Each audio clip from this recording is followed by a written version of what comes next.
भाई मैं इसका भाई हूँ, मेरी ऐसे मौत हो गई थी, कोई मैं फांसी लेकर मर गया था, कोई डूब कर मर गया था, कोई बचपन में मर गया था, इनका मैं नुकसान पहुँचा रहा हूँ, इनने मेरी मड्डी ना बनाई, इनने मेरे साथ अत्याचार कर दिया, कोई का मेरा मर्डर कर दिया किसी ने, या यहाँ बातचीत होती है भूतों के साथ, वो भूत हैं और क्या उसके अंदर जो बोल रहा है, क्योंकि एक औरत के अंदर एक आदमी की आवाज़ आ रही है और जैसे ही वो ठीक हो रहा है उसके बाद वो आवाज़ कैसे चली जा उसकी बंद। एक ऐसा केस देखा मैंने, जो बहरी है कान्ना तो मतलब वो सुनता ही नहीं, और जब उसके अंदर वो पेशी बोली ना, उसने पूरी सुन रहे, हम बात कर रहे, वो पूरी बात करी हमारे से, और वो जैसे रियल में मतलब उस औरत को सुनाई नहीं देता था। अच्छा, उसके अंदर वो ओपरा जो होता है, भूत वगैरह जो आत्मा वगैरह आती है तो उसको सुनने लग जाता है। पूरी बात करी उसने, सबके बीच में बात करी पूरी। अब जैसे आप थोड़ी देर पहले नहीं बैठे थे, वो बैठे थे, ये जो आप बता रहे हो ये केस यही मकड़ोली धाम का बता रहे हो? अभी थोड़ी देर पहले जो मिले नहीं थे, यहाँ बैठे थे, इंस्पेक्टर हो पुलिस में, उसकी खुद बात करती, जैसे उसका झाड़ा लगा बोलना शुरू हो गया, उनका कोई था कुछ कराया दे रहा, तो कैसे ठीक किया उनको? वो फिर उसके अंदर जो बोल रहा है ना, उनसे बात करके जो उसकी इच्छा थी वो पूरी करवा दी बाबा से। जैसे क्या होता है, आत्मा क्या चाहती है, सीधी बात है। हरियाणा 1008 देखने वाले सारे बन भाइयों ने राम राम। मैं दिनेश कुमार आज आपके सामने एक ऐसी चीज लेकर आया हूँ जिस वीडियो को आप पूरी देखने के बाद आप हैरान हो जाओगे। बहुत सारे आपके मन के जो सवाल हैं उनके जवाब आप लोगों को मिल जाएंगे। कई दिन से एक वीडियो वायरल है, टाइटल वायरल है कि भूतों से बात करने वाले बाबा। आज हरियाणा 1008 की टीम उसी सत्य की खोज में मकड़ोली गोगामेड़ी धाम पर पहुंची है। हमारे साथ जुड़ चुके हैं बाबा प्रदीप नाथ जी, जिनके बारे में ये कहा गया है कि भूतों से बात करने वाले बाबा हैं, भूतों से बात करते हैं, आत्माओं से बात करते हैं। क्या ये बात सत्य है? क्या ये भूतों वाली जो बातें होती हैं, आत्माओं वाली, प्रेतों वाली, जिन्नों वाली जो बातें होती हैं, क्या ये वाकई में सत्य होती हैं? क्या कोई बाबा, कोई साधु, कोई भगत इस तरह से आत्माओं से बात कर सकता है? ये जो सवाल है ये हमारे मन में उठा, और ये सवाल शायद आप लोगों के मन में भी उठा होगा कि क्या ऐसा हो सकता है, क्या ये सत्य है? उसी सत्य की खोज में आज हमारी टीम बाबा जियों के पास पहुंची है और पूरी जानकारी जुटाने की कोशिश करेंगे क्या वाकई में ऐसा हो सकता है, और बाबा जियों का जो जीवन परिचय है उसके ऊपर भी प्रकाश डालेंगे। बहुत सारी ऐसी बातें आपको सुनने को मिलेंगी जो शायद आज से पहले आप लोगों ने कभी भी नहीं सुनी होंगी। तो बिल्कुल दिल को थाम कर बैठिए और वीडियो को लास्ट तक देखना। आज जो है उन भक्तों को भी जो है हम बताएंगे, जो बहुत सारे लोग ऐसे होते हैं कि भाई वीडियो देखने के बाद कहते हैं कि भाई बाबा जियों का फोन नंबर चाहिए, बाबा जियों से मिलना है, बाबा जियों से हमें ये काम है, बाबा जियों से हमें वो काम है। वो सारी बातों के जवाब भी आज हम इस वीडियो में लेंगे। क्या बाबा जी जो है अपना मोबाइल नंबर आप लोगों को देंगे, या फिर बाबा जी जो है आप लोगों को बताएंगे कि भाई आप कब मिल सकते हो या नहीं मिल सकते हो। सारी चीजें आपको जो है, जो भी आपके मन में संशय है वो सारा आज क्लियर होने वाला है। तो वीडियो को लास्ट तक देखें और लास्ट तक देखने के बाद कमेंट बॉक्स में अपनी राय भी आप लोग जरूर दें। इसी के साथ जुड़े रहे, हमारे साथ देखते रहे हरियाणा 1008। गुरुजी प्रणाम। प्रणाम। आदेश आदेश। हरियाणा 1008 पर आपका स्वागत है। आदेश जी आदेश, सभी को, सभी देखने वाले दर्शकों को भी, और सभी साध संगत को आदेश आदेश जी। गुरुजी, जीवन परिचय के ऊपर भी प्रकाश डालेंगे, आपसे जानेंगे आपके जीवन के बारे में, क्योंकि एक कम उम्र में और ये साधु का जो बाणा है, बहुत सारी बातें आपके बारे में ऐसी भी हमने सुनी है कि मतलब हम खुद सोचने पे मजबूर हैं कि क्या ऐसा हो सकता है, ऐसा कोई व्यक्ति कैसे जो है कर लेता है अपने जीवन में अचानक इतना बदलाव। लेकिन सबसे पहले टाइटल के बारे में जो है मैं बात करना चाहूंगा। एक वीडियो आपकी काफी वायरल हुई जिसमें डाला गया कि भूतों से बात करने वाले बाबा। क्या वाकई में ये सच है और ऐसा हो सकता है, या फिर ये एक दुनिया में एक भ्रम है, या फिर ये सत्य है? क्या है ये? देखो, जो भूत प्रेत हैं, आत्मा है, जिंद है, प्रेत, जो भी नाम है, जो आप कह रहे थे अभी थोड़ी देर पहले, ये चीज सारी हैं। हम ये मना नहीं करते भी धरती पे भूत नहीं है, प्रेत नहीं है, और उनसे बात नहीं होती, सारी चीज होती है। लेकिन उस वीडियो में जो डाला गया था वो तो एक अलग विषय था, क्योंकि हमारा उस दिन भूतों का कोई विषय नहीं था और ना इनके बारे में बात करना था। अच्छा। ना उसके बारे में हमने बात करी थी। लेकिन जो आप पूछना चाह रहे हो, भूत प्रेत होते हैं, हर चीज है, क्योंकि देखो मना करने से कुछ नहीं होता। अब जिसको नहीं पता या जिसके साथ नहीं बीतती वो आदमी मना कर देता, अभी कुछ नहीं होता है, अंधविश्वास है, पाखंड है। लेकिन मैं तो एक बात मानूं, जो इनसे ग्रसित है मेरे पास आ रहे हैं, मैं तो उन्हें देख कर बता रहा हूँ। क्योंकि इतने आदमी दुखी हो गाँव हैं। अब एक आदमी पूरा दिन नाड़ हिलाने लग जाओ, उसके जो टाइम दर्द हो जाएगा। और एक आदमी ने 8-8 10-10 साल हो गए एक ही पोजीशन में उछल कूद मचा रहा हो, और यहाँ आने से वो शांत हो रहा है। जो भी हम उसके अंदर बोल रहे हैं, चाहे वो उसका परिवार से कोई बाहर का बोल रहा है, उससे हम बात करके उन्हें ठीक कर देते। उसी दिन वो खाना भी खा लेता है, ठीक भी हो जाता है। तो फिर उसके अंदर कुछ तो है। अब डॉक्टर के पास भी ले जाते हैं, माइंड का जो भी कहते हैं ना, माइग्रेन हो गया इसको, दिमाग की प्रॉब्लम है। तो ऐसे पेशेंट आते हैं जो डॉक्टर भी के पास भी कई सालों से इलाज चल रहा है, और डॉक्टर भी मना कर देते हैं भाई ठीक नहीं होगा ये, और वो यहाँ आने से ठीक हो रहा है। और जो उसके अंदर चीज कोई भी बोल रहा है, हम उससे बात करा, हाँ, बात करके उससे कुछ भी पूछ कर जो चाव है उसके बारे में पूरी करके उसकी इच्छा जो भी है, और वो उसी टाइम ठीक हो जाता है। तो इसका मतलब ये भूत प्रेत है, मना नहीं कर सकते हम तो। हाँ, जब तक मैं यहाँ नहीं बैठा था उससे पहले मैं भी इन बातें नहीं मानू था। मैं खुद ये कहा करता भूत प्रेत भैया जगह जगह फाउट जहाँ फलाने गांव में चढ़िया भूत मिल गया नू मिल गया, मैं खुद ये कहा करता, मैंने दिखाओ चढ़िया में ले चलो, कौन सी में ले जाओ, क्योंकि मैंने डर तो था ही नहीं किसी चीज का बचपन से। लेकिन वो चीज एक अलग विषय है, भैंस वाला। लेकिन जिसके ऊपर बीत रही है वो अलग विषय है। मैं तो उनके बारे में बात करूं जो ग्रसित ना इस रोग से, तो इस वहम में मत बड़ो, कुछ नहीं है तो अपने अगर कहीं उसका इलाज है तो करवा लो, किसी साधु के पास जाओ और अपना कहीं झाड़ा या जो भी करवा लो। ज्यादा इसके चक्कर में ना पड़ियो, वे कुछ नहीं होता। क्योंकि कई तो इसे परमात्मा में ना मानते, लेकिन वो है धरती पर सारी चीजें हैं। हाँ, ऐसे है ये इसका भी। तो मतलब आपका कहने का मतलब साफ ये है कि गोगा मेड़ी धाम मकड़ोली पर जो इस तरह से भूत प्रेतों से सताए हुए लोग जो हैं, या ओपरी पराई वाले जो लोग हैं, आपके पास आते रहते हैं? हाँ, मतलब बहुत दिन से आ रहे हैं। ओपरी पराई कह लो, जो भी उसके अंदर कुछ ना कुछ बोलता रहे, भाई मैं इसका भाई हूँ, मेरी ऐसे मौत हो गई थी, कोई मैं फांसी लेकर मर गया था, कोई डूब कर मर गया था, कोई बचपन में मर गया था, इनका मैं नुकसान पहुंचा रहा हूँ, इनने मेरी मडी ना बनाई, इनने मेरे साथ अत्याचार कर दिया, कोई का मेरा मर्डर कर दिया किसी ने, या इसी ने मार दिया। तो यहाँ बातचीत होती है भूतों के साथ, वो भूत हैं और क्या उसके अंदर जो बोल रहा है। क्योंकि एक औरत के अंदर एक आदमी की आवाज आ रही है, और जैसे ही वो ठीक हो रहा है उसके बाद वो आवाज कैसे चली जाए उसकी बंद। एक ऐसा केस देखा मैंने, जो बहरी है कान्ना, तो मतलब सुनता है नहीं। अच्छा। और जब उसके अंदर वो पेशी बोली ना, उसने पूरी सुन रहे, हम बात कर रहे, वो पूरी बात करी हमारे से। और वो जैसे रियल में मतलब उस औरत को सुनाई नहीं देता था, नहीं देता, बहरी अच्छा है। उसके अंदर वो ओपरा जो होता है, भूत वगैरह जो आत्मा वगैरह आती है, तो उसको सुनने लग जाता है। पूरी बात करी क्या उसने, बात है। सबके बीच में बात करी पूरी। अब जैसे आप थोड़ी देर पहले नहीं बैठे थे, वो क्या बैठे थे। ये जो आप बता रहे हो, ये केस यही मकड़ोली धाम का बता रहे हो आप? अभी थोड़ी देर पहले जो मिले नहीं थे, यहाँ बैठे थे, हाँ जी, इंस्पेक्टर है वो पुलिस में। अच्छा। उसकी खुद भाभी जी थी वो। उनका मतलब कान्ना तो सुनता नहीं, उन्हें बहरी है। अच्छा, ये उन्हीं का केस बता रहे हो? हाँ, कई अच्छा। साल पहले आया था, अब तो अच्छा, ठीक है। अच्छा, अच्छा। लेकिन जैसे स्टार्टिंग में आए ना, वो बोला बहरी है ये, वो गुमसुम रहा करती। जैसे उसका झाड़ा लगा बोलना शुरू हो गया, उनका कोई था, कुछ कराया दरिया बता रहे थे वो। अच्छा। तो वो हम बिल्कुल आराम से बात करे, वो पूरी सुन रही उसको। तो उनके घर वाले करे तो वैसे बहरी है, बोले इतने सुन कैसे रहा है। और जैसे वो बातचीत होगी, वो ठीक होगी, उसके बाद फिर वही बहरी उन्हें कम सुने। फिर आपने कैसे ठीक किया उनको? वो फिर उसके अंदर जो बोल रहा है ना, उनसे बात करके जो उसकी इच्छा थी वो पूरी करवा दी बाबा से। जैसे क्या होता है, आत्मा क्या चाहती है, सीधी बात से मुक्ति चाहे जी। अब जैसे हम बैठे हैं, हमने भूख लग गया रोटी खा लिया, प्यास लग गया तो पानी पी लिया। आत्मा क्या होती है, उसने भूख प्यास सब महसूस हो, उसका एक ऐसा शरीर होता है सूक्ष्म शरीर, उसको महसूस हर चीज होगी, पीड़ा भी होगी ना। तो फिर ये जो नहीं कहते नरक में भेज दिया, जब उसको कुछ महसूस है, नरक में क्या फायदा उसका, भेज लो। जब आत्मा ने कोई महसूस से नहीं होना, भूखा नहीं प्यास से नहीं, तो नरक स्वर्ग, उसका स्वर्ग का फायदा क्या लेगी वो, और क्या नरक का फायदा लेगी। तो जो आत्मा है ना, उसको एक ऐसा शरीर मिल जाता है, उसको अगर हम फूकांगे जलावांगे तो उसको एहसास होगा, लेकिन वो जलेगी। यानी कि उसको होना कुछ नहीं, लेकिन उसके यातना शरीर बोलते हैं उसको, ऐसा शरीर मिल जाता है।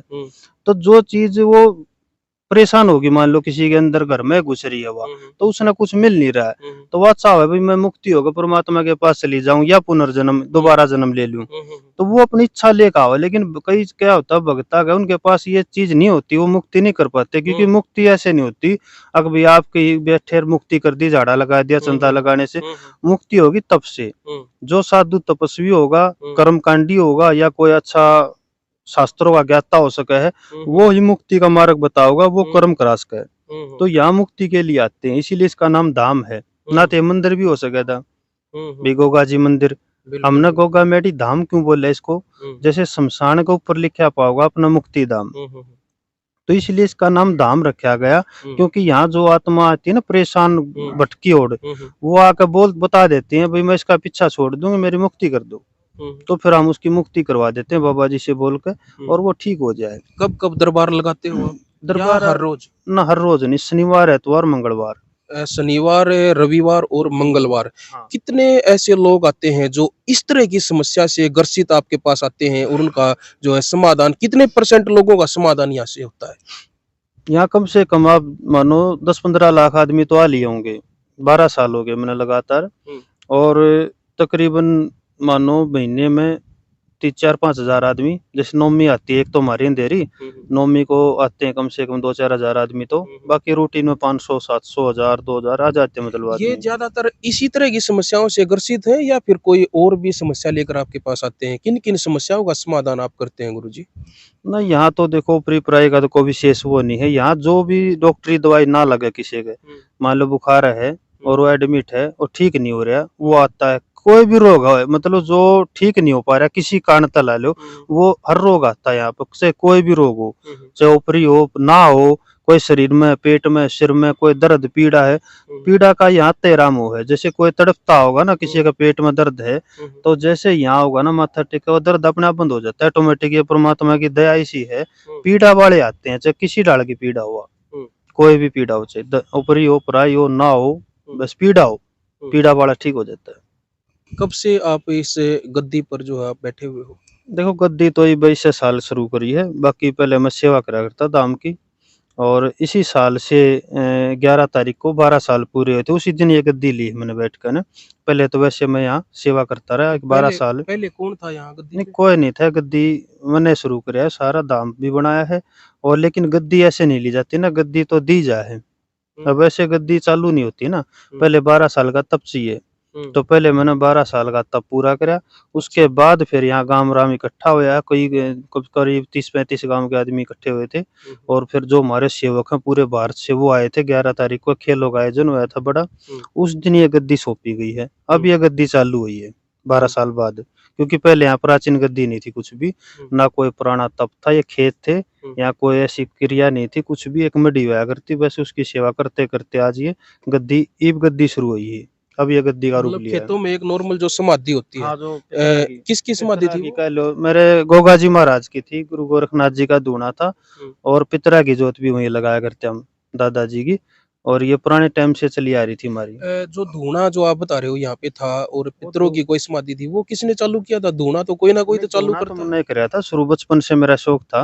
अच्छा, धूना तो मैंने लगाया था यहाँ पे, लेकिन मडी थी वो पुरानी थी, दादा के टाइम की मडी पुरानी थी, धूना मैंने लगाया था जब मैं छोटा था। मेरे याद है जिस टाइम धूना मैंने लगाया था, करीब मैं 5वीं-6ठी क्लास में था, उस टाइम मैंने धूना लगाया था। 5वीं-6ठी क्लास में आपने धूना लगा लिया था? हाँ, उस टाइम मैंने लगा लिया था यहाँ धूना, और मैं इसी की सेवा करते करते आज ये फल मिला। बाकी मैंने किसी से नहीं सीखा, ना मैं किसी से ये इसके बारे में कोई झाड़ा लाना या कोई क्रिया मैं कहीं नहीं सीखा, मैं किसी के पास भी नहीं गया। हाँ गया सिस्टर ने लेकर वैसे हूँ गया, लेकिन अपने लिए मैं किसी के पास नहीं गया, ना मैंने किसी ने सीखा, ना मेरी रुचि थी। ये जो भी होया अपने आप होया, मतलब जो बाबा ने कराया वो अपने आप होया है। जो यहाँ आज ये झाड़ियाँ लग गया जो भी हो, मैंने कहीं सीखा नहीं, ना मैंने शुरू कराया, अपने आप हो गया ये। आपका जन्म इसी गांव का है, मकड़ोली? हाँ, इसी गांव का है, और ये जमीन अपने पिताजी की है, मतलब दादा लाई जमीन है मेरी ये। अच्छा, और यही मेरा गांव है, इसी में रहता हूँ। हाँ। अच्छा, अभी जो है आपने 108 जो है धूने लगा रखे हैं, इनमें आपने तपस्या की होगी, शायद आपने की होगी। हाँ, मैंने तपस्या 12वीं तपस्या थी मेरी जी, 12वीं तपस्या थी। हाँ, 12 साल हो गए लगातार जी। और पूरा मंदिर भी जो है, पूरा धाम जो है हमने घूम के देखा है। जो ये साथ में तस्वीरें जो हम देखने लग रहे हैं मंदिर में, ये जो साधुओं की जो तस्वीरें हैं, छोटी छोटी तस्वीरें हैं, ये क्या है? इनके बारे में एक बार प्रॉपर बताएंगे? हाँ, ये 9 नाथ 84 सिद्ध होते हैं हमारे। जैसे आज तक का जो भी कलयुग के अंदर पैरा है ना, वो 9 नाथ 84 सिद्धा का ही है। इन 84 सिद्धा में जितने जैसे अपने बोर वाले मटके हैं, अपने हरिदास जी, गरीबदास जी, अपने हनुमान, भैरव, और ये क्या नाम है, रावण भी है इसमें, लक्ष्मण भी है, ये नेपाल से हैं कुछ साधु, मतलब पूरी जो अपनी धरती की है ना जो सिद्ध है 84 वो है। और 9 नाथा में एक तो शिव, एक माँ पार्वती, एक गणेश, सूर्य, चंद्रमा, शेषनाग, ये 84 सिद्धा में ब्रह्मा विष्णु 9 नाथा में। तो 9 नाथ 84 सिद्धों का भारत का है, मेरे ख्याल में सब पहला ही पाओगा जो इकट्ठे हैं, ना तो अलग अलग हैं सारे के, ये इकट्ठे हैं, बाबा जी के आदेश से हमने स्थापना कर रखी इनकी यहाँ पे। तो ये पूरी जो जमीन है, जो कि इनको खेत भी बोल सकते हैं, ये खेत जो है आपके जो है खुद के दादा लाई खेत है, आपके पिताजी की जमीन है ये? हाँ मेरे दादा लाई है, 2.5 किले तो मेरे पिताजी के थे, 2.5 किले मेरे ताऊ के थे, ये मिला कर ना पूरे 5-5.5 किले हो गए। ताऊ जी ने भी उसकी भी जमीन लड़ाई पीछे सारा, अब ये 5-5.5 किले का खेत है, ये इसी में दाम है ये। तो भाई अब जो है बात करेंगे प्रदीप नाथ जी के जीवन के ऊपर कि किस तरह से जो है ये एक साधु के बाणे में कैसे आए। कई बार जो ऐसा होता है कि माता पिता के द्वारा बच्चे को बचपन में धूणे पर चढ़ा दिया जाता है, क्या ये वहां से तो नहीं है, या फिर कहाँ से जो है ये बदलाव इनकी जिंदगी में कहाँ से हुआ? वैसे तो बता चुके हैं कि बचपन से ही इनको भक्ति का शौक था और धूना वगैरह इन्होंने अपने खेत में लगाया था, तब से जो है इस तरह की जो है ये क्रियाओं में लिप्त है तब से, और आज जो है एक धाम का रूप जो है इसको दे चुके हैं। तो गुरुजी बात करेंगे एक बार आपके पूरे जीवन के ऊपर, हम प्रकाश डालने की कोशिश करेंगे अगर जो है आपकी इजाजत हो तो। हाँ मैं बताता हूँ, जैसे ज्यादा लंबी तो नहीं हो जाएगी वीडियो, कुछ नहीं बात ज्यादा, बताना नहीं नहीं नहीं चाहूंगा। नहीं, कोई बात नहीं। जो देखने वाले जो दर्शक हैं वो लास्ट तक ही देखेंगे, जिनको ये चीजें नहीं देखनी वो बिल्कुल वो इन चीजों से दूर ही रहेंगे, जो देखने वाले होते हैं वो लास्ट तक देखेंगे। लेकिन मैं शुरू में आपसे ये पूछना चाहूंगा कि इसी गांव में आपका जन्म हुआ, आपके पिताजी क्या करते थे? मेरे पिताजी खेती करें, किसान है वो, और मैं अपने 2-3 बात बताना चाहूँ। फिलहाल मौजूद हैं? हाँ फिलहाल मौजूद, माता पिता दोनों जी दोनों मौजूद हैं। वो किसानी जो है वो करते थे, खेती बाड़ी वो करते थे, और आज भी जो है वो करते होंगे, अब मौजूद हैं तो खेती बाड़ी वो करते हैं। क्या परिवार में पहले कभी किसी भी पीढ़ी में, पहले तक मैं पीछे तक जिक्र करूंगा, आपने सुना हो या आपके परिवार वालों ने बताया हो, क्या कभी कोई इस तरह से साधु कोई बना था, किसी ने बाणा वगैरह लिया था, या फिर इस तरह की क्रियाओं में लिप्त था कोई, धूना लगाना, तपस्या करनी, और इस तरह के मतलब ओपरी पराई का जो समाधान है, बबूती वगैरह देनी, ये इस तरह का कोई पहले था आपकी पीढ़ियों में कभी, पहले आपके परिवार वालों ने बताया? हाँ मेरा ताऊ जी कराया करता, हम देखा भी करते। अच्छा। हाँ मेरा ताऊ जी लगाया करता। वो क्या बाणा वगैरह ले रखा था उन्होंने, या वो कैसे? सिंपल कोई भी रोग आ गया, ऊपरा पराया कुछ भी हो, बबूती पड़ के माथे के लगा के झाड़ा लगा दिया करते, ठीक हो जाया करता। पशुआ का, अच्छा। आदमी आकर, मैं देखा करता, छोटा था ना, तो मेरी रुचि कैसे जागी, जैसे हमारे रात जगया करती गोगा जी महाराज की। अच्छा। तो उसमें क्या था, भगत नाचते ना, जैसे चाबुक उठा को खेल लिया कर, आपने कहीं भी देखा होगा वीडियो। तो मैं छोटा था ना, मेरी इच्छा हो गई थी एक बार ऐसे भी, मैं भी कुछ बाबा की जोत लगा बैठ गया रात जगती में। तो वहाँ कोई समोया थे, कुछ आदमी थे, तो उन्होंने मजाक सा उड़ा लिया मेरा, आगे तो बच्चा है, इसमें क्या होगा, खड़ा हो, पकड़ के उठा दिया, मतलब एक मजाक काम कर लो कैसे। मैं उस टाइम छोटा था, पता नहीं मेरे उस दिन क्या मन में आ गई। वैसे मैंने बाबा को अपने मन में एक चैलेंज सा कह लो या कुछ भी कह लो, मैंने बोल दिया, मगा बाबा ये जो खेल रहे हैं, कर रहे हैं, भाई क्या ही नहीं, क्या घर जाते हो या मेरे घर भी आओगे? तो मैंने कहा मैं जब आपकी रात पर बैठूंगा, जब आप मेरे सामने आओगे, चाहे कितना टाइम लग जाइए। मैंने छोटे नए वचन लिया बाबा का, और तभी से मैं इसकी खोज में लग गया। फिर बचपन से ही ढूंढेगा, जो किताब मिली किताब पढ़ी, बस बाबा की खोज करी मैंने बचपन से। और एक टाइम ऐसा आया 2008 में, मैंने जैसे घर के हालात थोड़े से, मतलब घर के तंग कर दिया, अभी नौकरी कर, तो मैंने नौकरी की तलाश कर ली थी। तो नौकरी के फार्म भर दिया। अब कुदरती सूत बैठ गया, जो लड़का साथ में था वो भी आ जा रहा है, उसको ही बुलाऊंगा।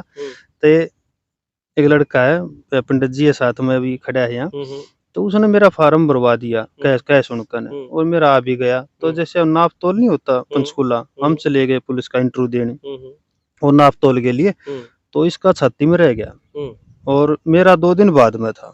तो मैं इसके साथ वैसे जा रहा था, हम वहां से एक ट्रेन पकड़ लिया हमने पंचकूला से कालका रोहतक के लिए। तो उसमें भीड़ थी, खड़े हो गए, एक साधु मिला हमने, कुंडलधारी, बिल्कुल पूरा लंबा ठाडा, और उसने जैसे ही ट्रेन में घुसा, वो उसने डंडा ले रहा था, जैसे साधु ना कर जो समझाई नाथ बोलना जिसने, उसने कई आगे लगाया और सारी भीड़ एकदम, और वो बैठ गया अचानक, मतलब आराम से। हम खड़े थे, मैं बोला, मैं पंडित जी चले बाबा जी से मिलांगे, इसके साथ जगह बैठ जावांगे।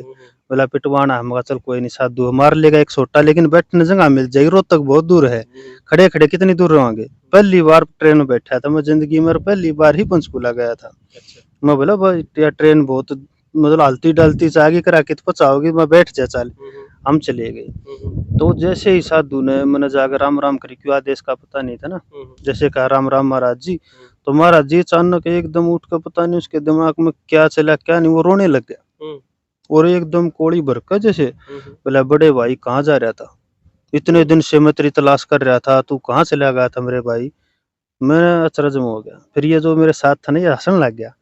बोला क्या हंसे पंडित जी, पुलिस में भर्ती होने गया था ना, काट दिया। बोला जा तो नहीं लगा मेरा भाई, पुलिस में लग गया। मैं बोला महाराज जी पुलिस में कित लग गए, वो 2 दिन पक्ष तो शुरुआत है मेरी। ने बोला रे तू और ना मतलब करिए, मैंने सब पता तेरे भविष्य के बारे में, तू पुलिस में भी लगेगा, तेरे ब्याह भी होगा, तेरे 2 बच्चे भी होंगे और खुद का डेरा भी बनेगा। 2008 में उस महाराज ने मतलब इसी बात बता दी मेरे ते, जो खुद मैं जानू था, मेरे घर के बारे में भी बता दी सारी। फिर मैं बोला, मैं कहा महाराज चल सारी बात ठीक है, लेकिन बता मैं तेरा भाई कैसे होया। फिर मैं तो एक आम साधारण सा बच्चा हूँ आपका, मैं तो आपके चरण लेने के लिए आया था, आप मेरे गले लग गए। तो उसने कहा कि ये पूर्व जन्म की बात है बेटा, तू मतलब भाई तू नहीं समझेगा बड़े भाई। फिर मैं कहा बड़ा कैसे होया। जब उसने बता भी अपना कोई गद्दी का विवाद था, मैंने तेरी गद्दी छीन ली थी और आज मैं तो ट्रेना में धक्के खा रहा हूँ साधु भी बन के, और तू सारे काम करेगा, गृहस्थी भी करिए, सारे काम करिए, साधु भी बनेगा और तने गद्दी खुद की मिलेगी। तो उसने 2008 में ये बात मेरे तीन बताई थी। फिर मैं वो बात न भूल भी गया था, लेकिन उसने एक बात कही थी, मैं दोबारा मैंने कही थी, मैं कहा महाराज जी फिर कब मिलोगे। तो उसने कहा था भी दोबारा जब तू गुरु दान कर लेगा ना, गुरुमुखी हो जाएगा, डेरा बन जाएगा, जब 5 रुपये लूंगा तेरे से। फिर मैं कहा ले लो महाराज। बोला ना अब नहीं, मैंने को उधार थोड़ी लेनी है। फिर उसने झोली में दिखाया, वो 2 तो समोसे समोसे थे, ब्रेड थी, मेरे टाइम ध्यान नहीं की थी, मतलब 2-2 चीजें ले पाया वो सारी।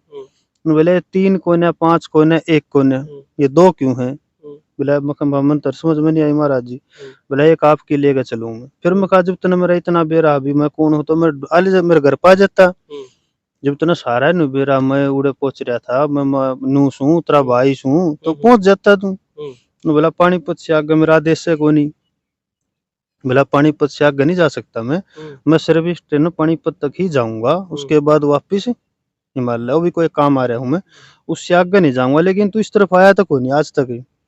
फिर मैंने याद करा, मैं कहा मैं तो जिंदगी में आज तक पानीपत क्रॉस नहीं कराया था मन तो। बोले इसीलिए अपनी मुलाकात ना हो, करीब 6-7 साल से मैं तेरे बारे में जान गया था। तो उसने भी अपने जीवन के बारे में बता, घनी बात सो फिर बताऊंगा कभी मैं। फिर एक हादसा क्या होया, जैसे इच्छा और बढ़ गई, भर्ती भी हो गया, सारे काम ठीक हो गए, नौकरी भी करने लग गए। एक सिस्टर वाला केस था, मैंने पहले भी इंटरव्यू में बताया, उसका बच्चे नहीं थे और ट्यूब भी बंद थी, डॉक्टर ने मना कर दिया था भाई इसका ट्यूब ब्लॉक से बालक को ना आवे। और मेरी इच्छा थी इस मड्डी में छोटी में, मैं यहाँ का रात न रोया, बाबा के चरणा में बैठा रहा, रात बीत गई। मेरी इच्छा ये हुई घर छोड़ दे, कहीं तपस्या कर ले, और हो सके बे माता ने इसके नाम की कोई आत्मा ना हो तो भाई अपना शरीर त्याग देगा, तेरी आत्मा इसका आ जाएगी। बस ये कल्पना ही कर ली दिमाग में। तो यहाँ से फिर मैंने पहला जो आदेश हुआ परमात्मा का, वो यही मड्डी से हुआ। यहाँ एक सर्प का दर्शन है, नाग रूप, जैसे गोगा जी महाराज का नाग माना ना पा, उसने फिर सारी बात बताई। अभी घर मत छोड़ दे, कुछ नहीं करना, जो कुछ ना घर ही मिल जाएगा, अभी परमात्मा लेना था ना, पहाड़ हम जाएगा, बच्चा छोड़ देगा, भागेगा, क्या जरूरत। मेरी इच्छा हो गई थी 2010 की 11 की बात है, मैंने इच्छा कर ली थी, मतलब घर त्यागने की 11 में। और अपने बच्चे हैं जो घर वाले है वो भी मना ली थी, किसी का कैसे मनाई मैंने। और मैंने बोल दिया था मैं घर छोड़ कर जाऊंगा, अगर 9 महीना में इसका बच्चा हो गया तो वापिस आऊंगा, ना तो मैं अपने प्राण त्याग दूंगा भैया। तो तू शादी करा लिए या फिर जो भी है, एक लड़का है ना छोड़ दिए, मतलब ऐसी बात मैंने हो गई थी 2011 में। मैंने घर त्यागने की कति पूरी तैयारी कर दी, निकल भी गया मैं घर तक, सीधी बात से। लेकिन जैसे घर से निकला तो मेरे मन में एक बात आई, भाई जाओगा कितने, क्योंकि कॉमेडी तो मैं जाया करूँ, पैदल भी जाया करता हूँ और 1-2 बार हरिद्वार गया हूँ। तो मेरे दिमाग में आई तू हरिद्वार कहने चल, क्योंकि मैडी जाओगा घर के ढूंढ लेंगे, हरिद्वार चल। तो जैसे ही रोड पर चढ़ा, मेरा मकान है ये जो अपना खेत है, इससे पिछली साइड है मकान अपना। तो मेरे एक दिमाग में एक बात आई भी, क्यों ना घरा जो चीज है वो उस तद बात करूँ, जब इतने साल तने इस मड्डी की सेवा में बिताए हैं, एक बार उस तद बात करे हूँ भी। घर का जोगी जोगना, बाहर का जोगी सिद्ध, क्यों ना तू पहाड़ में जाने तो पहले एक बार अपने बाबा दौरे चल। तुम्हें फिर मड्डी पा गया, रात में बैठा रहा यहाँ, मैंने करीब 1:30 का टाइम हो गया रात का। रात के 9 बजे घर से निकला था मैं और बिल्कुल खाली निकला था। मैंने चप्पल भी परस वरस सब छोड़ दिया, घर एटीएम आई कार्ड सब छोड़ कर ना विनती करके अभी घरवाली तो ये बोल रहा था सुबह तक किसी को नहीं बताना, बस इतना मेरा कर दिए, सुबह बता दिए ताकि मैं रात रात में कहीं निकल जाऊंगा। तो मैं फिर बैठ गया, 1:30 बज गया, एक डेढ़ का टाइम हो गया। तो अचानक जैसे मच्छर वच्छर काटने दे बैठे बैठे, आंखें में पानी था। बस बाबा देख के बात थी कि भाई जब भगवान ने सबकी सुन ली, मेरे भी लड़का हो गया, भाई का भी हो गया, मेरी 2 बाणा का भी, एक यह बाणी सी है, तो इसका मतलब क्यों नहीं हुई संतान, बस एक मन में सवाल ये था मेरे। और कई बार मन में नुआव थी भाई हो सके कोई चीज ना होनी हो, परमात्मा ना देनी, उसके ऊपर भगवान को छोड़ना या भाई विश्वास ठाना, ये फिर लोभ है। मतलब मैंने अपनी माँ को थोड़ी जुबान सी दी थी, मैं कहा मानो मैं बिजनेस का बच्चा हो जाएगा, वैसे यूं कह दी थी मैंने। लेकिन मेरे मन में ये आ गया फिर, मैं कहा देख भगवान को चैलेंज कर दिया तने, अगर ना होया तो बाबा झूठा, वो उसका ना भी होना हो, और फिर होना होता तो वो भी लेता, 12 साल हो गए तब तक ना होया। तो भगवान का चैलेंज तने गलत कर दिया, निकली थी वह मुंह से वैसी ही। लेकिन मैं उसने लेकर अपने मतलब मन में एक न्यू आ गया, क्यों ना तो घर छोड़ी भाई, जो भी मुंह तो निकली गलत निकली, अगर बच्चा ना होया तो तेरी माँ भी कहेगी देख लिया तेरा बाबा भी की है कुछ ना है। फिर मैं कहा बाबा तो गाड़ दबा दी तने, मतलब मन में इसी बात है, एक तने अपने स्वार्थ के लिए हम का बाबा को उकसा दिया मतलब। तो मैं निकल लिया था। तो बस मन में ये इच्छा थी, मैं कहा बाबा मुंह तो लकड़ तो हो गई, गलत निकल गई, ये मैं कहा बच्चे छोड़कर मैं जाऊं, बस अपना आदेश लेना आया था मैं। लेकिन उठा ना गया अड़े तक, बैठा रहा मैं, ये था मैं कहा बाबा कोई इशारा करे, बैठा रहा। रात को 1-1:30 बजे वैसे मच्छर मच्छर काट रहे थे, मैंने वैसे कहा मैं कहा बाबा दे कितने मच्छर लड़ लिए तो बता दे कुछ, मतलब क्या करूं मैं, कुछ तो इशारा करे। अरे इतनी बार मेरे साथ तूफान आया भयंकर, जीवन में पहली बार देखा, जो दिखती आंखें नु मान लो बड़ी भी दिखनी बंद हो गई थी, जो मेरे सामने थी, जो उन्होंने कहा है कि भाई चमत्कार, मेरा चमत्कार पहला ऐसा ही था वो, अब जैसे धरती पर हाथ लाए तो मेरा तो धरती है, आप सामने बैठे हो कितनी दूरी है, दिखना बंद, दिखती आंख खुली, दिखना कुछ नहीं दिखा मैंने, बिल्कुल सब काला काला हो गया सारे का, जैसे ब्रह्मांड नहीं होता इस टाइप का। फिर मैंने कहा जब वो मच्छर मुच्छर सब खत्म, कुछ नहीं पाया उस टाइम मुड़े। फिर मैं बोला जब बाबा जी ने इतनी सुने है तो बता दे मैं क्या करूं, किस जाऊं तपस्या करने, मैडी जाऊं भाई, राजस्थान में लिखूं, पहाड़ा में निकलूं। तब सरप दिखा मैंने, जोत और सरप। तब उसने आदेश कराया था कितने जाना अपना घर आ जा, वह रोने लग रही है, मतलब घराड़ी बाबत भाई वह रोने लग रही है जबकि बैठी, और सुबह तक हो सके वह भी गल्या प्राण त्याग दिया, जो भी है निकल लेगी, तू पहुंच लेकर आजा। और टाइम बताया था कि इतने बजे इस तारीख ने लड़की होगी, इसके कर्मा में संतान नहीं है, जा इसको लड़की दे दी। मैंने जाकर फिर घर बताई सारा तई भाई इसका लड़की होगी, अगले महीने खुशखबरी मिल गई। तो तभी से फिर मैंने यहाँ दाम बनाना शुरू कर दिया, ई टेट तरवाई, और ये दाम शुरुआत होगी। और एक चमत्कार और साधु वाला, उसमें क्या हुआ था, जैसे दाम तो शुरुआत होगी, लेकिन मैंने गुरु ना मिला था, और गुरु की तलाश में मैं घूम रहा था, जगह जगह भक्ता के बाब्या के सेवा में लगा रहा करता। तो एक दिन यहीं को मैंने सर्वरूप के दर्शन हुए दोबारा गोगा जी के मेडी पे यहीं पे। तो मैंने कहा बाबा मैंने आपका शिष्य बनना है, आप गुरु बन जाओ। तो आवाज ये आई कि बेटा देवता गुरु नहीं बनता, आप किसी उसको बनाइयो जो आपको ज्ञान दे आमने सामने। और मैं कहा बाबा आप बताओ, मैंने नहीं पता किसने बनाओ, मेरा विश्वास उठ गया, मैं तेरे ठगी में भी आया हूँ गुरु की तलाश में। मैंने कम से कम भी उस टाइम के 10-12 लाख रुपए खत्म कर दिए थे गुरु की तलाश में। ये 2008 से लेकर 11 के बीच में 8-10 लाख रुपया थोड़ा ना होता, जो मैंने गुरु के लिए खो दिया। किसी ने नुका दिया ना भाई ये बाइक दे दे फलाना दे दे, मैंने दे दिया, जिसने जो मांगा मैंने दे दिया। किसी ने कही ना तने चलम पीनी है तो मैंने चलम में पी ली। किसी ने नुका दी ना तने भाई गंगा में डुबकी लानी है तो मैं पुल पर भी कूद दिया था, जो गंगा का पुल नहीं मेन पुल, उस पर डांक मारी थी मैंने। और वो तो भगवान की दया रही, जो मैं किताब गजा के निकला था, मैं नहीं बेरा कितने निकला हूँ, वो मेरा बिनु मान लो मोता थी, एक प्रकार से बस परीक्षा ही थी मेरी। मैं कूद गया बिना देखे गंगा पुल पर, कितना भाव है गंगा में, और साथ में बच्चे थे, फिर भी मैं बच गया, वहां भी बचा। तो मैं फिर गुरु की तलाश में था। तो रात ने जैसे एक साधु आए, फिर बाबा ने कहा अभी मिल जाएगा, बस इतनी ये कही। रात ने एक साधु ने अलग जगाई, रात के 12 बजे के आसपास। और मेरा मकान जो है ना खेता में है, आप देखोगे ना पीछे ने मकान अपने खेता में। तो जो बच्चे हैं मेरे उसने कहा कि बाहर कोई बोल रहे है, मैंने जाके देखा था एक साधु था साथ रात में 12 बजे। हाँ कोई बोल रहा है। तो मेन गेट खोला, आधा किले का एरिया हमारा जो मकानों बड़ा है। आधा किला खाली पड़ा है, आगे चार द्वारी, तो चार द्वारी के बाहर था, राम भीतर खोला गेट में, बोला कुछ भी कोनी। फिर आवाज आई, फिर मैंने मेन गेट खोल लिया जाकर ने, तो बाहर खड़े साधु, तो उसने कितने थे? एक साधु, एक साथ। उसने सवाल कराया भाई क्यों बुलाया था? तो मेरे दिमाग में यही रहा, इतने साधु रोड है, रोड का भी राह भटक गया होगा, उसका मकान का सहारा लेकर भूख लग रही होगी, प्यास लग रही है, आ गया होगा। मैं कहा महाराज जी बैठो, भोजन प्रसाद बताओ। उन्होंने बोला अरे मैंने टाइम बहुत है, बहुत काम है, ये बता भी किस लिए बुलाया था इतनी दूर से? मैंने कहा महाराज जी आपको भूल लगेगी, मैंने आपको नहीं बुलाया। बोला भाई बिना बुलाए मैं रात को क्यों आऊं था तेरे घर पे? तूने जरूरत होगी तो बुलाया हूँ। मैं कहा महाराज जी मैंने नहीं बुलाया। तब उसने बताया भी तूने बाबा का गोगा जी महाराज को अरदास लगाई थी गुरु की। मैं कहा जी। बोला फिर किसकी खोज कर रहा है तू? मैं कहा जी गुरु की। बोला किस किस ने मानना? मैंने बता दिया, गोगा जी ने, गुरु गोरखनाथ ने, हनुमान ने, बाबा भोले ने बताया गया मैं जो जो। तो बोला गोरखनाथ, तो मेरे गुस्सा आ गया। मैं अभी गोरख नहीं, गुरु गोरख। बोला गुरु थोड़ी है, वो तो गोरख है। मैं कहा ना जी वो गुरु है। बोला किसका? मैं कहा जगत गुरु हो तो। बोला फिर तू जगत तो बाहर थोड़ी है, तो गुरु तो है तेरा। बोला गुरु गोरखनाथ और हनुमान सह शरीर है आज भी, उन्हें शरीर नहीं त्याग गया है, तो वो गुरु बन सका तेरा, तो गुरु बने रहा तेरा। तो ऐसे गुरु मिल गया, फिर दूना लगवा दिया उसी महाराज ने, फिर रात को दूना लगवाया दाम पाक ने, मैंने लगाया, उसी ने बताया जो बताया सारा। फिर उसके बाद उसी के हिसाब से मैं चलिया, तपस्या भी उसी ने शुरू कराई मेरी। और ऐसे फिर साधु हम चर्चा हो गया, बोला दूना किसी ने लगवा दिया, तेरा गुरु कौन है? मैं कह देता भी गुरु गोरखनाथ, तो जच्चे ना किसी का भी बात, तो सब मजाक उड़ाने लग गई। अब वो तो सबका गुरु है, तेरा गुरु कौन है? तो फिर मैं चिंता मरा 2014 के आसपास फिर वो महाराज जी आए रात ने मेरे पास। तो उन्होंने बताया बोला ऐसे कर तू गोगा मेडी ने मान है गोरख टीला, वहां जो बैठे हैं बाबा जी वो तेरे गुरु हैं, उनसे जाके आशीर्वाद ले ले। फिर मैं 2014 में गुरु जी बाली योगी महंत रूपनाथ जी की शरण में गया और वहां जाकर आशीर्वाद लिया, और फिर उन्हीं से चोटी कटा गए, और आज उन्हीं के आदेश से मैं सेवा में लग रहा हूँ। जो रात को 12 बजे आने वाले जो साधु थे, क्या उनका परिचय है? कोई कौन थे वो? देखो उन्हें नाम नहीं बताया, लेकिन मैं उनको गुरु गोरखनाथ ही मानता हूँ, क्योंकि जो उनकी बातों का तरीका था ना, वो इसी तरीके था जैसे कोई साक्षात था वो।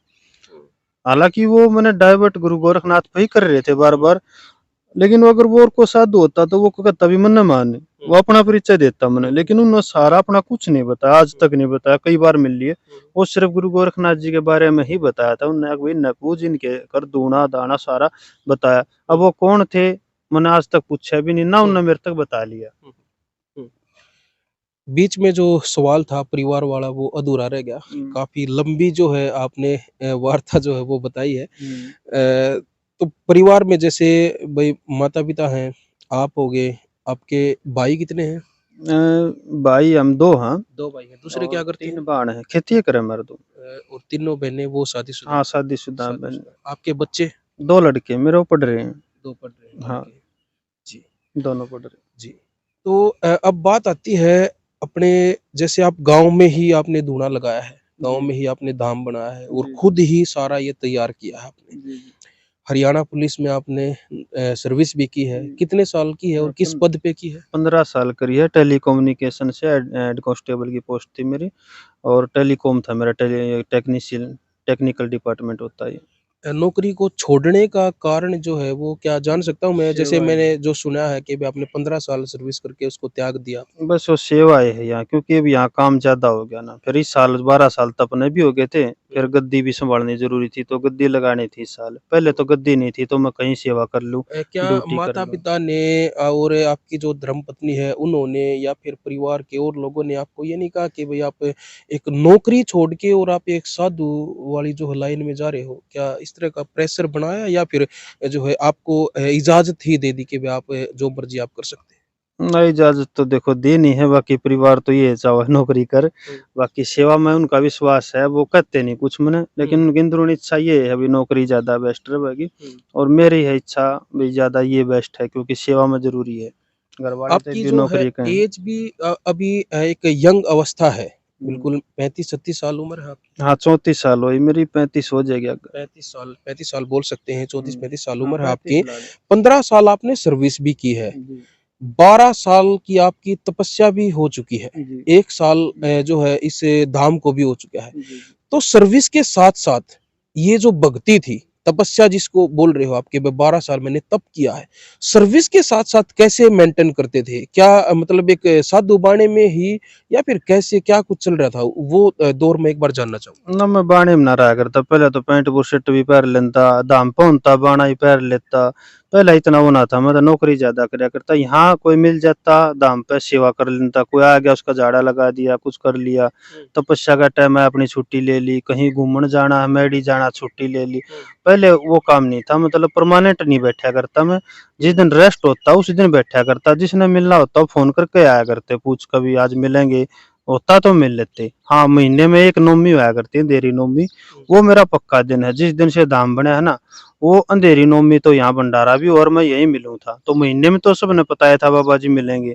बाकी दिन वैसे पूछ का आया करता जिसने आना होता। अब जैसे परमानेंट बैठूं, शनिवार एतवार मंगलवार, पहले परमानेंट कोई बार नहीं था मेरा ऐसा। क्या डिपार्टमेंट में पता था कि जो हरियाणा पुलिस का जवान है प्रदीप, वो प्रदीप नाथ बनने की तैयारियों में लगा हुआ है? डिपार्टमेंट में पता था क्या इस इन बातों का? ना उन ना तो क्यों ना ड्यूटी करवानी थी, उनकी ड्यूटी टाइम पर करे जाता, मैं ड्यूटी की कदे दिक्कत आई है कोनी। हाँ, उन्हें ये पता था धाम बना, मंदिर बनाने लग रहा, सेवा में लग रहा। बाकी ड्यूटी करया करता मैं अपनी, जब भी रेस्ट होता, क्योंकि टेलीकॉम का क्या है वो सी ड्यूटी को ना शिफ्टा में अगर एक दिन ड्यूटी कर ली, एक दिन का रेस्ट हो गया, 8 घंटे ही कर ली, 16 का रेस्ट हो गया, उसी ड्यूटी मेरी टेक्निकल नहीं होती। जैसे थ्री थ्री मैन होता है, जैसे एक एक सीट पर 3 आदमी होते हैं, एक ड्यूटी करेगा, 2 रेस्ट होंगे, रेस्ट होता है इसमें, इस डिपार्टमेंट में। तो वो अलग था। हाँ, मतलब पता उन्हें था मंदिर बना रहा है, वो कर रहा है, लेकिन बैठने का नहीं पता था। वो फिर इस साल बैठा हूँ मैं। हाँ, इस साल आकर मैंने अपनी गद्दी संभाल ली। आपने बीच में एक शब्द बोला था कि घर का जोगी जोग ना, बाहर का जोगी सिद्ध। ये आपने अभी कुछ देर पहले बोला था। जी, जी। यहीं से एक क्वेश्चन मेरे दिमाग में आया कि जब आप गांव में आपने धाम बनाने की सोची, एक भगवा जो है धारणे की जो है आपने सोची, विचार बनाया, एक पूर्ण रूप से एक साधु की लाइन में जाने का विचार आपने बनाया, तो गांव की तरफ से, समाज की तरफ से जो अपना सामाजिक ताना बाना जो होता है, उसकी तरफ से आपको ये नहीं लगा कि भाई गांव में ही अगर एक बाबा के उसमें हम घूमेंगे, भाई धाम बनाएंगे तो गांव वाले क्या कहेंगे कि भाई एक आम सा जो है दिखने वाला एक लड़का जो हरियाणा पुलिस में सर्विस भी कर रहा है और वो फिर अचानक बाबा बन जाएगा, तो ये नहीं आया कि भाई गांव समाज क्या कहेगा? मतलब वो चीजें दिमाग में आई या फिर किसी ने कुछ कहा भी इस इसके बारे में? जैसे गांव वालों का क्या कुछ कहना है? गांव वालों ने आपको एक आम प्रदीप से प्रदीप नाथ कैसे स्वीकार किया? देखो, खुद गाँव नहीं बनाया हूँ। ये जो 11 नवंबर ने 12 साल तब ने पूरे हुए, तो मैं उससे पहले गाँव में गया, दोनों गाँव में, और जाकर मैंने गाँव से प्रश्न भी करे, भी मैं इस लाइन में आना चाहता हूँ, साधु बनना चाहता हूँ और गद्दी लेना चाहता हूँ। अगर आप सहमत हो तो आगे मैंने गद्दी दो, और अगर कमी है तो मैंने आगे बताओ, मैंने जो करना है मैं आपकी इजाजत तय करूंगा। तो फिर गांव ने सहमति दी है, और एक दो गांव नहीं, हमारा बजाड़ों का गांव है मकड़ोली, पूरे भारत में जितने भी बाजार हैं सभी इकट्ठे होकर आए, सभी ने मिलकर ही गद्दी दी है, सभी ने चादर उड़ाई। और पहले मैंने इनसे पूछा इस बारे में, भाई मैं गांव में बैठना चाहता हूँ, किसी ने एतराज हो कोई गांव में आप क्यों बैठ रहे हो, तो आप मेरे को पहले बताओ। करीब बैठने से एक महीना पहले, 10-15 दिन ला लो, मैं दोनों गाँव के आसपास घूमया हूँ और सबके जाकर मैंने सरपंचा के और ये पहले कहा भी मैंने बैठने से पहले बताओ क्या करना है, तो सभी ने एक साथ ये कहा भी बैठो, और खुद बैठा कर भी वो एक गए हैं। मैंने मान लो ये बजाड़ा गांव में तो पूरा बजाड़ भाईचारा, जितने भी गांव है पूरे भारत में इस गोत्र के, वो सभी आए थे। इसके अलावा जितने हमारे धाम से जुड़े हैं जिनका फायदा होया, वो सब आ रहे थे, सब ने मिलकर बिठाया हूँ। बिल्कुल। वही मौसम है जो वो खराब हो चुका है, हल्की-हल्की बूंदाबांदी जो है वो शुरू हो चुकी है और जो है इस तरह से इसको भी भगवान का प्रसाद ही जो है, हम आशीर्वाद ही उसको मान सकते हैं कि खुले में बैठे हैं, बाबा जी से बात कर रहे हैं और ऊपर से जो है वो जल जो है वो बरसना जो है शुरू हो गया है। ज्यादा लंबा हो गया जहाँ तक ज़्यादा लंबा जो है जो इंटरव्यू कहेंगे इसको, ज़्यादा लंबा हो गया, ज़्यादा लंबी जो है बातचीत होगी, लेकिन इसको समाप्त करते हुए चलेंगे। लास्ट में जिस तरह से हमने धाम पे आके देखा है कि आपने खेलों के लिए ग्राउंड भी बना रखा है और जो बैनर पोस्टर जो लगे हुए हैं, खेल वगैरह भी आप करवाते हैं। जैसे अभी एक पोस्टर मैं देख रहा था अभी 2023 का ही, जिसमें 1 लाख और 71,000, 51,000, 31,000 रुपए इनाम जो रखा हुआ है। कबड्डी शायद हुई थी, कबड्डी के खेल हुए थे, महिला लड़कियों की जो कबड्डी हुई थी। तो खेलों को भी आप बढ़ावा दे रहे हैं, ये जो इसलिए जो है आप प्रशंसा के जो है भागी हैं, क्योंकि बहुत सारे साधु ऐसे होते हैं जो इन चीज़ों से दूर रहते हैं, लेकिन खेलों को भी बढ़ावा देना ये एक मतलब सामाजिक कार्य भी आप लोग कर रहे हैं। तो साथ के साथ जो जिस तरह से सामाजिक जो कार्य जो आप कर रहे हैं, तो मैं जानना चाहूंगा क्या राजनीतिक विचार भी हैं बाबा जियों के, या फिर एक भक्ति लाइन ही है? ना भक्ति लाइन है। देखो गांव में बच्ची हमारी बिटिया है, इनकी दांव अच्छी व्यवस्था नहीं थी अच्छी तरीके से खेलने की। जैसे क्या होता है ना, एक स्टेडियम में सारे डाल के आदमी मिले तो उनके लिए थोड़ी सेफ्टी हो जाए, इसलिए दाम पे उनका एकेडमी चलवा रखी बच्चिया के लिए। आसपास की जो लड़कियां हैं वो सभी यहीं खेलती हैं, 60-70 के आसपास खेल रहे हैं, उनकी सारी सुविधा दाम की तरफ से। और ये जो महिला खेल हुआ था ना, ये उत्तर भारत का सबसे बड़ा आयोजन था ये। और जो हमने 12 साल हुए थे ना, उसकी यादगार में करवाया था ताकि एक यादगारी बने। ये पहला था, लेकिन ये पहला नहीं है, ये हर साल होगा। बस मतलब हर साल घोषणा कर दी इसकी, हर साल 11 नवंबर को एक उसके उसमें मनाएंगे हम, स्थापना दिवस के उसमें। और ये खेल आसपास कोई भी खेल हो, जैसे छोटी मकडोली बड़ी, आसपास मैं हर खेला में जाऊं। और सभी खेला मेरी रुचि है, क्योंकि मैं भी बचपन में कबड्डी खेला करता, मेरी इच्छा है खेल में। तो जिस तरह से जो अब धाम के बारे में बात करें कि धाम जो आपने बना रखा है काफी बड़ा जो है ये बना रखा है, धर्मशाला वगैरह भी होंगी जो भक्त आपके आते हैं उनके लिए रुकने की व्यवस्था यहाँ पे? हाँ, बहुत कमरे हैं। देखो क्या होता है, कोई भी अगर आप गलत करोगे ना 1 साल 2 साल में उसकी भेद हो जाएगा। अब ये दाम इतना बड़ा आपने और भी देखे होंगे, 12 साल में कितने बड़े दाम बन गए। जो पुराने हैं उनमें भी इतने कमरे को नहीं। ये लोग श्रद्धा है ना, तो कौन पैसा दे है। आप किसी मांगने लायक जाओ, गांव में कटोरा लेके लेकर जाओ, पर्ची लेके लेकर जाओ, इतनी गाड़ मिल जाए, कौन कटवाओ। गौशाला का पेट बन खातर रोज आएंगे तो कट कट कर ले जाए हैं, मानते होगे ना। कोई मंदिर बने है, उसके बनाने खातर कितने गांव में चंदा लग गए है। आपने भी देखा होगा, कोई भी मंदिर बना है पूरा गांव मिलकर दे, जब भी पूरा ना होता। यहाँ आज तक पर्ची नहीं काटी है। अच्छा। और आज देखो के कोई ना, इतना बड़ा दाम बनाया, क्यों बनाया? ये जो लोग जो जुड़े हैं ना, उनका कितना फायदा होगा जब उन्हें कितना दिया होगा। सोचो, बिना मांगे। मांगू तो घना मिल जाए, मैंने आज तक मांगा नहीं है। अगर किसी का कितने का फायदा होगा तो कितना दिया, उस हिसाब से अपन ताजा ला लो। 12 साल में कितने आदमी का काम होया होगा, जो उन आदमी ने थोड़ा थोड़ा दिया है, वो तो कोई देवे नहीं गा। हाँ, किसी का फर्क हो गया, मन मानो उसके 10 लाख बच गए तो उसने मुश्किल तो 10,000 भी ना दिए होंगे। 100 200 500 इतने में जब इतना हो गया तो कितना बढ़िया काम बाबा ने करवाया।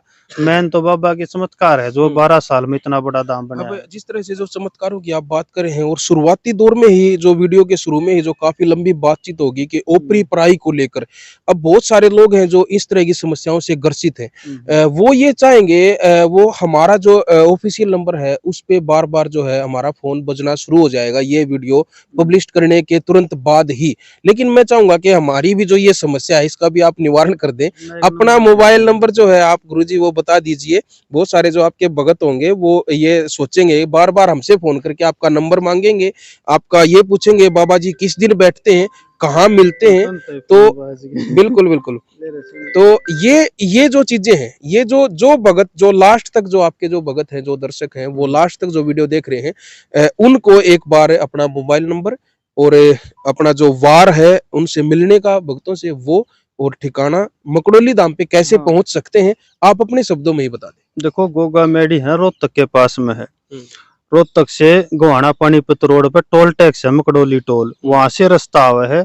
और छोटी मकडोली बड़ी मकडोली के बीच में धाम है ये। और नंबर है 80 53 46 1100, एक है 90 50 58 1100। 80 53 46 1100, 90 50 58 1100 ये दाम का नंबर है। किसी ने कोई दिक्कत है मिलना है, वैसे तो टाइम बता दिया आपको, शनिवार एतवार मंगलवार मैं कहीं नहीं जाता। समय क्या रहता है? समय सुबह 10 से लेकर रात से कई बजो। और इसके अलावा किसी ने दिक्कत तकलीफ है वो फोन करके आई हो, क्योंकि इसके अलावा कहीं बार जाना पड़ जाए मैंने। हाँ, 3 दिन में कहीं नहीं जाता। एक है अंधेरी नौमी महीने में आती है, जिस दिन भंडारा होता है। एक वो मैं परमानेंट यही मिलता हूँ, कहीं नहीं जाता। और इसके अलावा किसी का कोई दुख तकलीफ है, वो दूर है, तो वो अपना समस्या लिखकर इस व्हाट्सएप पर डाल दियो। अगर हमारे से दुआ होगी तो हम उड़ा कराएंगे, अपने आने की जरूरत ना पड़े। मान लो कोई ज्यादा दूर है, मजबूर है, तो उसके नाम की भी दुआ कराएंगे, कोई दिक्कत नहीं। जो सुन रहे हैं वो फोन पर अरदास ला लियो, उनका भी फर्क पड़ेगा। क्योंकि अजमा के देखियो, पीछे भी एक वीडियो थी, उसमें मैंने बोला था कम से कम हजारों आदमी ऐसे थे जिनका फोन पे काम हो गया, आना ही नहीं पड़ा। तो वो भी आस्था का खेल है, आप अरदास कर लियो। बिल्कुल गुरुजी, अब इजाजत दीजिए जो है ऊपर वाले की भी जो इजाजत होगी है, बूंदे जो है वो स्पीड लगातार वो बढ़ती जा रही है। तो भाई लास्ट तक जो है आपने ये वीडियो देखी है उसके लिए हम आपका धन्यवाद करते हैं, और कमेंट बॉक्स में अपनी राय भी जरूर दे। वीडियो अगर आपको अच्छी लगी हो, बाबा जी के विचारों से जो है अगर आप प्रभावित हो, अगर आपको बाबा जी के विचार अच्छे लगे हो, तो वीडियो को ज्यादा से ज्यादा शेयर जरूर करें। इसी के साथ मैं लेता हूं इजाजत, फिर किसी और खास शख्सियत के साथ मैं आपके सामने फिर हाजिर होऊंगा। तब तक के लिए जय हिंद, जय हरियाणा।